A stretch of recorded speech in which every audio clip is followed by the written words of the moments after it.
respiratory system is the system that supplies oxygen to the body, to all the cells, and it removes carbon dioxide.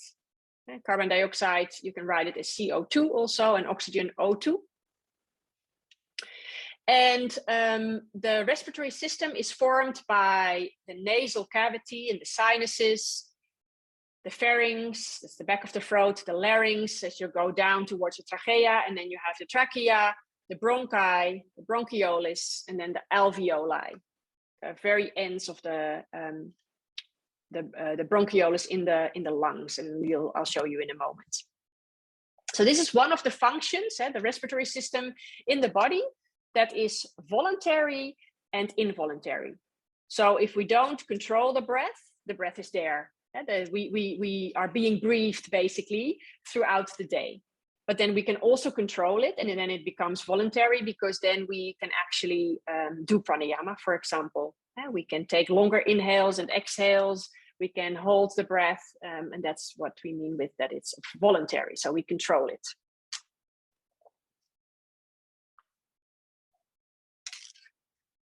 You have this picture also in your book, if I'm not mistaken. Yes.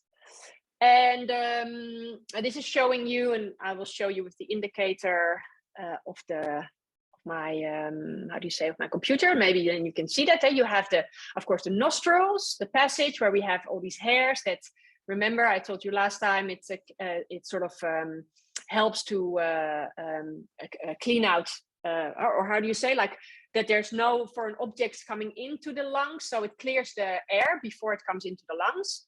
Then we have the nasal cavity and the sinuses. And here also, it's a little bit moist, so the air gets moistened and also warmed up. And then as you go down the back of the throat, that's called the pharynx.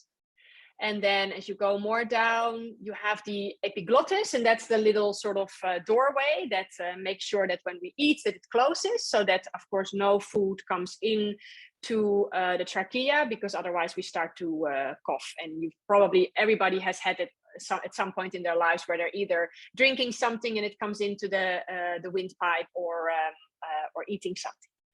You have your larynx then just below the epiglottis. And then coming into the windpipe, the trachea, and that then starts to branch off.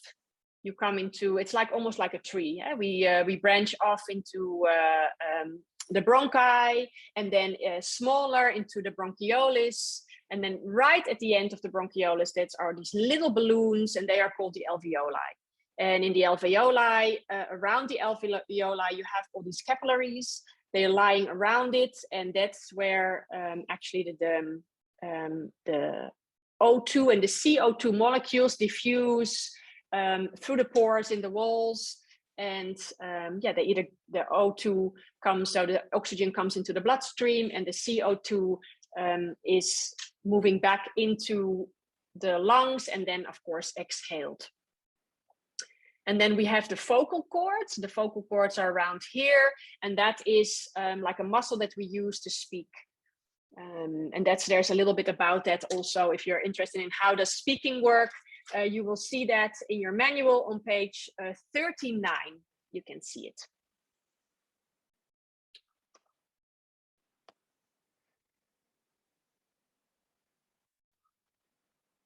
So how does breathing work? So through the nasal cavities and the sinuses, they filter the air that comes in. So the air gets sucked into the nose, and then it passes down the back of the throat, and then through pharynx, larynx, and trachea, it comes into the bronchi, and then of course passes through to the bronchioles. The sort of the more branched off parts of the bronchi, and then all the way coming down or coming towards all the alveoli and those little balloons. And as I mentioned before, we have those capillaries around the alveoli, and there the exchange takes place of the O2 and the CO2. And then what we exhale, it's the same way. It goes out through the trachea, larynx, pharynx, through the nasal cavities, through the nostrils. We breathe out, and it's the CO2, of course, that we breathe out.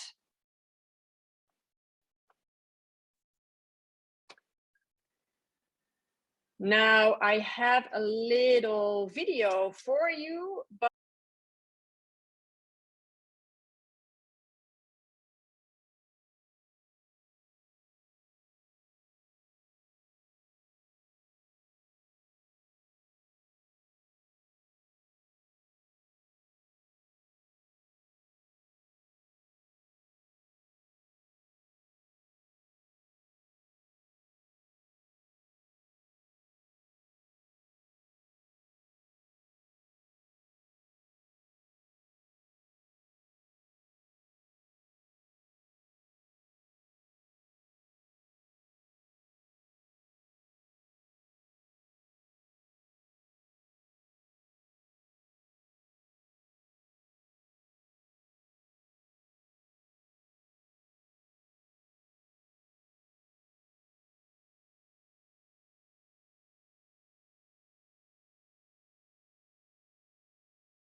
so we have 3 ventral, meaning on the side of the belly, cavities.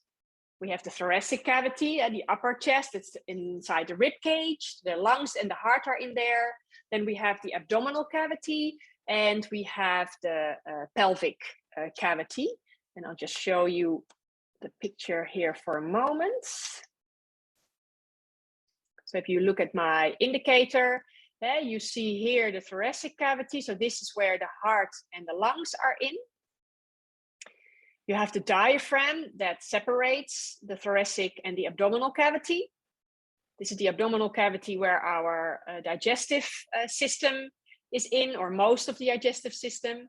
Our organs, digestive organs are in there. And then we have the pelvic cavity that contains the bladder, the reproductive organs, the rectum.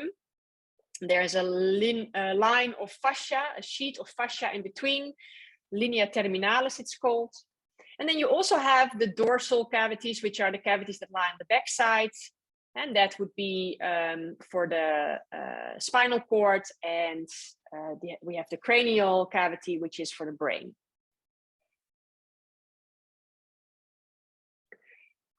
So all 3 cavities are open to the external environment of those ventral cavities. And the upper 2 are divided by the diaphragm. So the diaphragm basically moves up and down as we breathe. So it will change the shape of those cavities. As you're breathing in, the diaphragm contracts, lowers down. So the chest cavity, the thoracic cavity, becomes bigger. Air gets sucked in. But as that diaphragm presses down, you can imagine that it's going to squeeze the organs.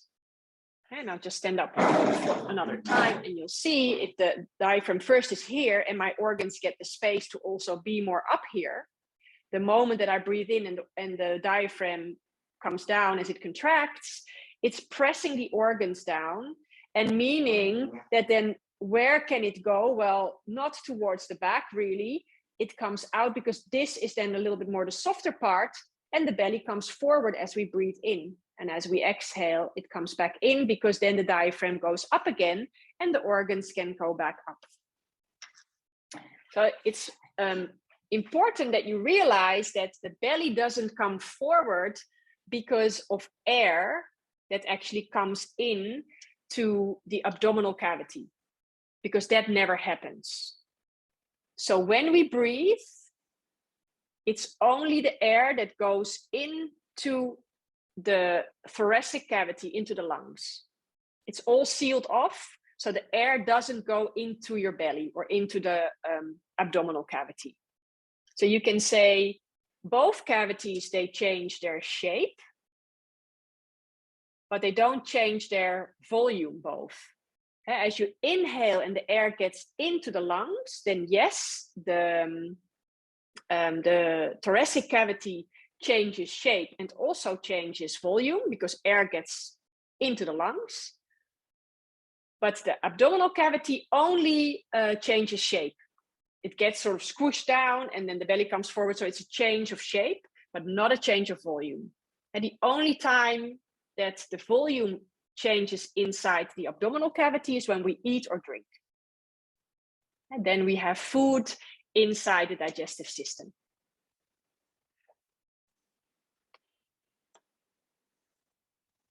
This picture is also in your manual.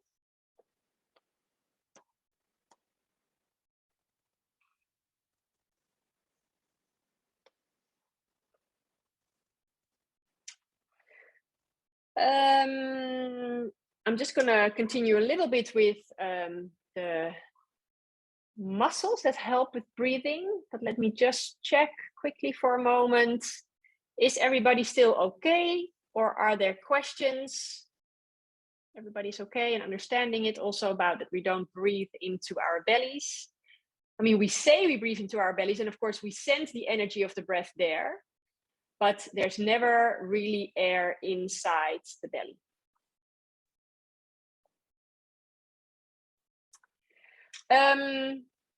So key muscles of breathing.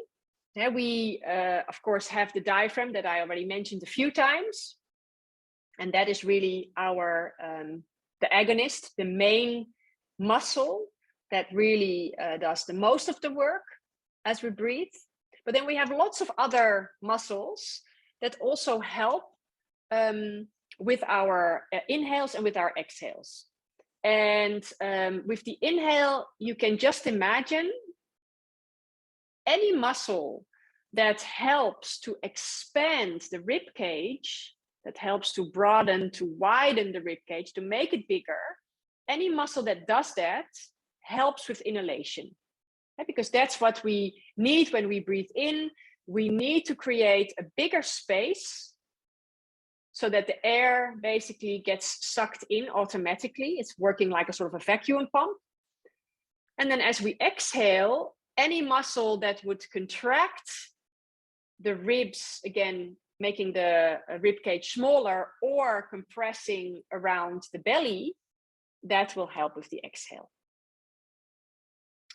And I'll just show you the pictures as we go through these muscles. So this is that dome-shaped diaphragm. And if you, again, follow my indicator, you'll see this big sheet of fascia here. This is the tendon of the diaphragm. Then, of course, it's also connected here to the vertebrae, and it's connected to the rib cage. You can see that here. And that's how it's shaped in that dome shape. So all the way connected here and to the ribs. Now, the central tendon, that's the big flat tendon here at the top of the diaphragm. This is connected to the bag of fascia that we have around the lungs. So the lungs, you've seen the, it's like these tree branches, branches off, and at the end, we have the little alveoli. And then around that, we have the tissue of the lungs, and then you have a bag around it. And I see that you actually don't see the indicator of my mouse, unfortunately, but I hope that you can see it. You see the white flat part on the top of the diaphragm, on top of this dome shape. So that white part at the top is the tendon. And there, that is sort of connecting to the bag that is around the lungs. And as you can imagine, the lungs are just lying on top of that tendon inside the ribs. And then the organs are lying below that, what I just showed you on myself as I was standing up. So the diaphragm, as we inhale, it contracts and it becomes flat. And as it comes flat, the top of the diaphragm pulls down. And you can imagine, because the bag around the lungs is connected, then of course it also pulls that bag down. So it pulls the lungs down, and then, yeah, the rib cage expands because of also the other muscles that are working. That rib cage becomes bigger, and that's when air gets sucked in. And on the video that I sent you the link, I just sent it in the WhatsApp group. You can watch it later, and then you'll actually see it in an animation. And I always, as I said, I find it very clear to see it like that. Then we have the intercostal muscles. They are lying in between our ribs, and we have 3 layers. And it's the outermost layer, the external intercostal muscles, that actually help, as they contract, to widen, to broaden the rib cage. So it's the external intercostal muscle that helps us with inhaling. And then you have the 2 layers, the middle layer and the innermost, like the deepest layer. Those 2 layers, they actually, when they contract, they pull the rib cage again together, make it smaller. So that means that because they make the rib cage smaller, it sort of presses onto the lungs, and then the air gets sucked out, or pressed out, I have to say. Yeah, so those muscles, there are 3 layers in between the ribs, and the outer layer helps with inhaling. And the 2 inner layers, they help with exhaling.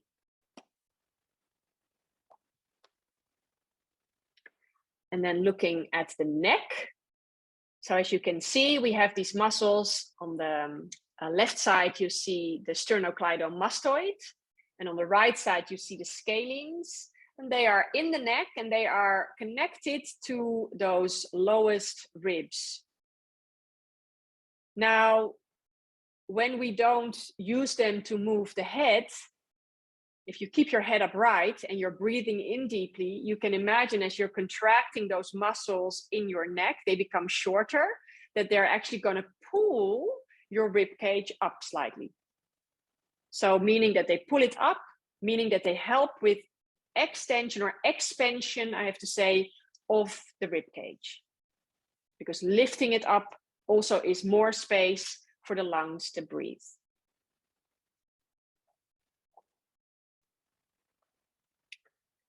Then we have the pectoralis muscles, and then it's mainly the pectoralis minor. You see it on the right side. It lays just on the inside, so deeper than the pectoralis major. And also you can see the muscles are with the fibers running straight down, meaning that if they contract, they shorten like this. So this becomes shorter, meaning that it will also pull up the chest and the rib cage. So as it pulls up, it will make the rib cage, the chest, broader, bigger, and air gets sucked into the lungs. And so any muscle, almost any muscle that is connected to the ribs, in general, you can say they have something to do with either inhale or exhale. And most of the time, when it's this, of course, when it's this expansion, when it's making the rib cage bigger, it's the inhale. Now, the pectoralis major actually also helps a little bit with the breath, but it's mostly when you are in a certain position, and maybe it makes sense that when you think of it, think of runners that just run a marathon, or they were sprinting. Then in general, when they finish, they put their hands, and I hope that you can sort of see this, they put their hands on their thighs, and they're standing like this, and then they start to, like, they're breathing. They're like this. And actually, when you are in this position, and then you would contract those pectoralis muscles, you help the chest to become bigger. So when a sprinter or a marathon runner finishes and they feel like, oh my God, I'm out of breath, I need to breathe more, then it's an automatic response of the body. They put their hands on their thighs and then they start to really breathe, panting sometimes. And then it's really that pectoralis muscle that helps. But only when we rest the hands onto the thighs, and then that muscle can really help to create that space in the rib cage as well. So that's actually interesting, I thought, because in general you don't see it so many times in books that the pectoralis major is also a helper here, but it is a helper for the breath. And then for the exhale, as I said before, any muscle that would help to bring the ribs back together again, any muscle that would compress the belly or the lower part of the torso, that helps with exhalation. So during the inhale, the muscles we spoke about before, they make the rib cage bigger, air gets sucked in. And then on the exhale, remember the muscles in between the ribs, those two innermost layers, when they contract, pull the rib cage closer or smaller, air gets sucked out. And then we have the transverse abdominis, and we have the transverse abdominis, and we have the QL, which lies in the back, to help us also with stabilizing and pressing air out.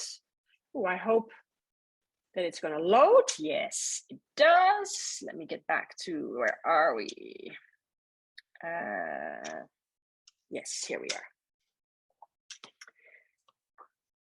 So this is just showing you, again, the muscles in between the ribs. And then we go to the muscles that we have in, like, our abdominal muscles and the core. And then you will see the third name from above, the transversus abdominis. You can see it's the most deepest layer.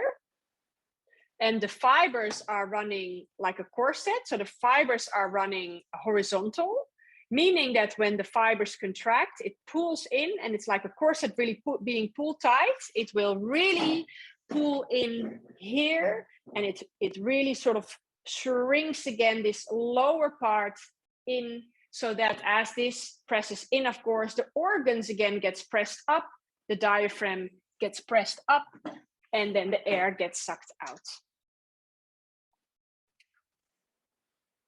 And then we have the quadratus lumborum. That is the muscle that lies on the back, and it's like our back wall. And that is more like a stabilizer, but also it sort of contracts to the moment we start to what we want to exhale. It's making sure that, like, as you're also contracting that transverse abdominis, that, for example, the organs don't sort of press into our back wall, and that they go there. No, it's contracting to keep us stable, and then the organs get pressed up towards the diaphragm. Here you have another picture of the quadratus lumborum. That's why we call it our back wall. It's quite a big muscle, the lower back.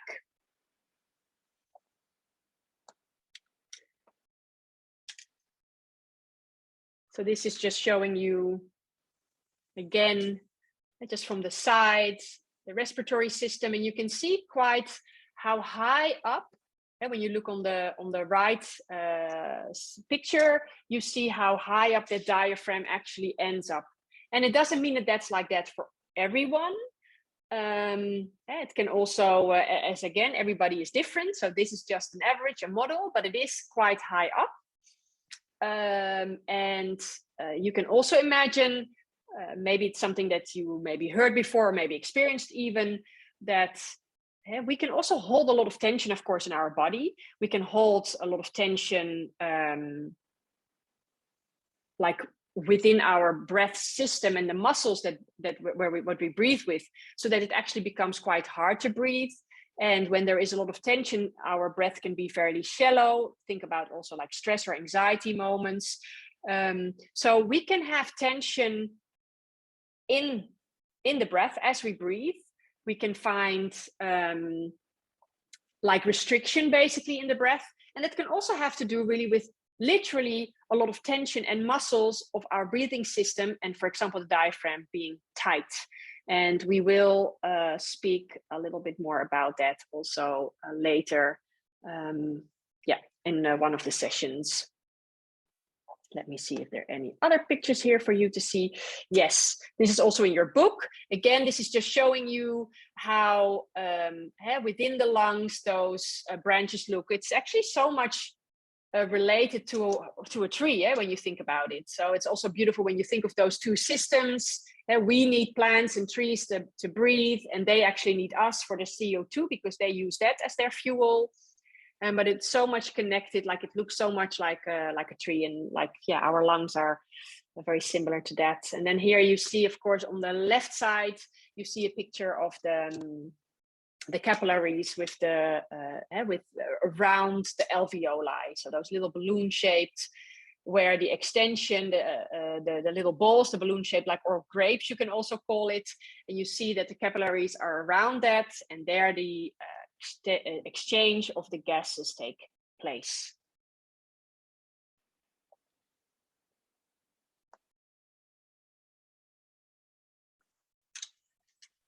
And then here, this is actually a picture of those branches that we have inside the lungs. Now, this is more, you can see this more as when you would fill the lungs with like a waxy kind of liquid, and you would just fill up all the branches and the smaller branches, and then also the alveoli. And if you would have that dry up and then take away all the other tissue that is around it, you have this. And for me, I find this is so beautiful because it reminds me also so much of corals in the ocean.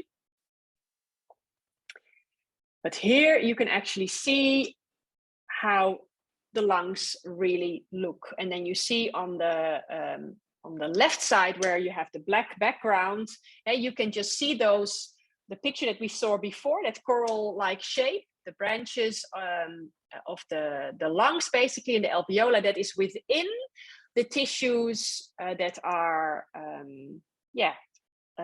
around there. Because actually, when you look at the lung, it is from the outside, it is more, as you can see on the right side in that picture. And you can also see that we have separate lobes. So the lungs consist of separate lobes. They're not just one.